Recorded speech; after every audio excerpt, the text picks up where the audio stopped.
How are you guys doing? So, what you think about my final presentation on how to have an affair without getting caught? You think it did the reasoning behind why I said you should have an affair make any sense to you? What did you think? Divorce rate 47% by 7 years. 20% of the people are married will get separated within 5 years. 25% of men haven't married already are having an affair. 15% of women in a relationship that are married are having an affair. So what's the use of getting divorced if both the man and the woman almost equally 10% difference, probably even more now. The survey that I'm talking to you about was published back in 2014, so that was before like the Great Recession sort of set in. So now you're looking at a majority of the people, like probably now it's probably like 30 to 40% of the women having affairs, and men probably down to maybe 20% because a lot of them have already been divorced. Because if they're not bringing home the green, like I told you before, it's all about that money. You can bring all the honey you want. The woman can know how to get her honey now, so you better bring some money, or you better be a guy that you better be understanding, or you may be an asset. So that's why I'm telling you the importance of like going out working on your sales skills, because not only do you need your sales skills to keep your current position, or if you're working in a fulfillment / warehouse, like give the appearance that you're working extra hard. So when the time comes next year, when they get done with all this impeachment with Trump, these companies are going to start like, well, if he's going or staying, he's going to lose his influence, and that they lose their ally in business. And I said, well, there's no use of us propping up our buddy if he's already going to be out of the door in the next 4 years. And what are they going to do? You got to start looking at their books. Well, if I can't get a tax break for this and I'm overpaying for that, I have no other choice. I got to cut back somewhere. So where are they going to cut back? Warehouse and logistics, you're going to see a lot of cutbacks. You can look for like when I say 10 to 15%, I'm thinking you may have at least maybe if you work at a fulfillment center and you see about 100, 150 cars, I'd say 20% would be 30 positions minimum that could get cut away. And that's not counting what's going to happen with all the technology comes along. So, and I've already had friends already testing out different technology to help you expedite the way you pick the parts, or also they've been working on having the computers like robots like work on ways to like sort the materials. So get ready, man. It's coming. And then that's why you got to learn how to work on your sales skills. So I see a lot of businesses, and I'm going to go talk to them. Like I told you, I'm working on my one presentation where I'm going to Grant Cardone's GrowthCon 4, and I need to talk to people to see if I can get them to sponsor me. So you're looking at about $10,000 tickets. So I need to at least raise about $2,500 to help me pay for the trip. Just looking at this girl walk by.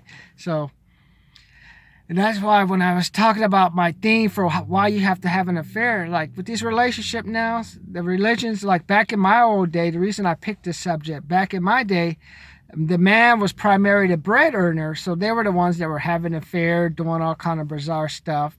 And the women tended to be more faithful because I had to depend on this guy to keep my money. But now, I told you, after the great 2008 recession, that changed everything because people hired women before they hired men. Because, hey, if you were upset going for a customer service thing, who would you rather talk to? A guy who's like gonna like be kind of like masculine, or like, because men were masculine back then, they were more aggressive. We're just talking about 2008 when then like they thought they can really get what they wanted. But now when that 2008 recession hit, everybody lost jobs. Banking, if you're a contractor, ran a contractor business, you laid off people.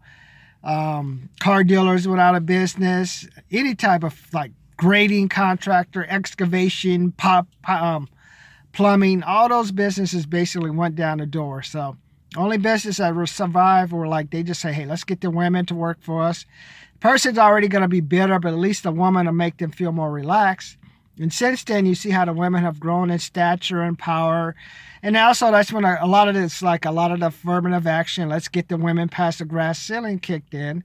So now the men, like now it's not like it used to be. It's almost like a level playing field. So if you're a woman, and you're going to date a guy, like, who do you want to date? Do you want to date a guy who thinks he has it going on, kind of masculine, and like you're like, yeah, he's masculine, but like if he's driving, like soon you're gonna have self-driving cars. I already told you how Calvin and I worked at Petavita Mold and Dye, maybe like a 40,000 square foot warehouse, and we ran it by ourselves. In addition, we picked parts, we ran injection molding machines. So, and so I mean that's the only jobs that really got created after this. Like Trump came into office. I mean he gave some lot of tax breaks, but that's all I saw during the Obama years too, like the $14, $15 an hour working in a warehouse.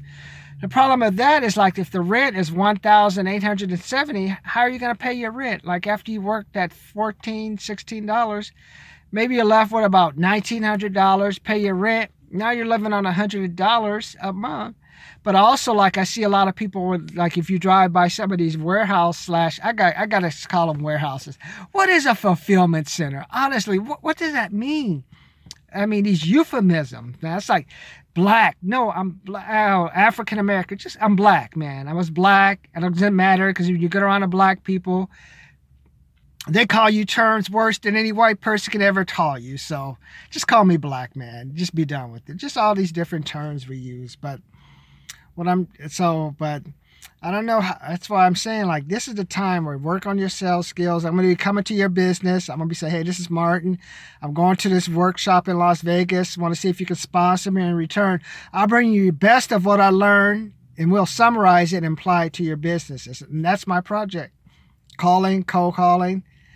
And that's why I've been taking Christmas off. Thanksgiving, I had like me some macaroni and cheese and like those one sliver of like rib that you buy from those microwave ribs. I don't know if you guys have them. They're good. The ones they sell in Albertsons or Vons over in that section near the meat that you microwave along with the pulled pork, like the Jack Daniel pulled pork and all those different dishes. So now I'm getting ready for Christmas. So I don't want to listen to any Christmas music. I'm doing some potlucks because Grant Cardone says I need to get out around people, just see the people. Even if I don't want to see the people, go see the people. Get to know them, find out who's making the money, who's not making the money. Find out who's driving that BMW luxury car that's shopping at the 99-cent store or the Target store. Like, oh, that's cool, man. I like that Maserati you have, man. We both live in the same complex, man. And wow. So how's it shopping at 99-cent store? I'm just curious. I used to have a Beamer. I used to do it. That's why I laugh, because I used to do it, man. Like, remember how I told you I spent $7,000 for a gallon of gas? You're asking, how could you spend $7,000 on a gallon of gas? I want you to go find a video, read about it, listen to it. But what I'm trying to get myself to do, I got to work on my sales skills. I'm saving my money, and I'm staying away from Santa this year, man. I don't want to hear anything hi ho, hi ho. I don't hear anything about will toward good men, because if you need one time out of the year to make the will toward good men, I'd rather you just call me whatever. Just beat me up, throw me to the wolves, because one day of good cheer is not going to get me through the rest of the year. So I want you to be like me. Can you stay away from Santa? Are you going to let Santa's good now, even for black people. What is it? What do we have? Oh, fuck, I can't remember. It's that one black thing. It's Hanukkah for the Jewish people. The white people, it's Christmas. What is it? There's that one black thing. I cannot remember it, with the candles. I don't know. I mean, Santa's good. Santa's so good. He said, any race you have, any color, even if you're gay, I got my gay Santa who'll hook you up, man. Where's my lesbian couple Santa? There they are. They're on another side of the North Pole. You didn't know about this in the old days when there were gay people and we didn't talk about gay people. But these gay people, Santa, my gay people, lesbian, they lived on the other side next to the common law one. You didn't know about it? I kept them on the down low. It was like, he's like, Santa's like, I'm like Disney. They're like my phase 2, phase 3 projects. Because you know what?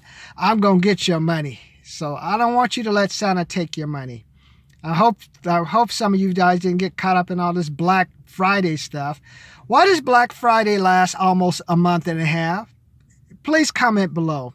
And what we're going to work on, I need to get 1,000 subscribers so I can go live. So that's why I'm on the video today. I'm begging you. I need to get 1,000 subscribers. I want to go live because in 2020, It's going to be a lot of people crying. I want you to survive. I want you to strive, not survive in 2020. I want you to listen to my content. If you want, call me in for a speaker. Hey, see how you can sponsor me to come in and give you the best of Grant Cardone's GrowthCon 4. We got Magic Johnson's there, billionaire. You don't think you can learn something from a billionaire? Has 100 stores and you have one store, and your traffic only comes in during the morning and afternoon, or sometime during the weekend, and you've signed like a 5-year triple net lease. Oh, we're fine, Martin. We don't need your help. I know, but if you look at the Google thing, you're competing against 40 or 50 others. And if you had the better skills and knew how to attract the people, do you don't think the people who got curious or a little upset of where they are would come into you and you could close them? So anyone needs sales skills. You got to keep expanding, is what I've learned. So as I head off now, what do you think, man? Were you guys able to fight off Black Friday? Are you going to become a subscriber with me? Are you going to help me help people? What do you think, man? I want to help you with your small businesses. I'm sick of going by and seeing these signs. You know, when you see a sign for lease, space wanted, that means somebody with a business has just gone out of business. We'll talk about the repercussions later. For now, put your earmuffs on, no matter what nationality or color you're on. Don't let Santa take your money this weekend. I ain't even talking about the rest of the week. Don't get caught up in Black Friday that lasts almost a month. And don't let all this Christmas music and stuff get you in a good mood. Because as soon as January hit, the banks and companies aren't making money. They'll drop a coal on you so fast in the middle of January, beginning of February. Save that money for emergencies.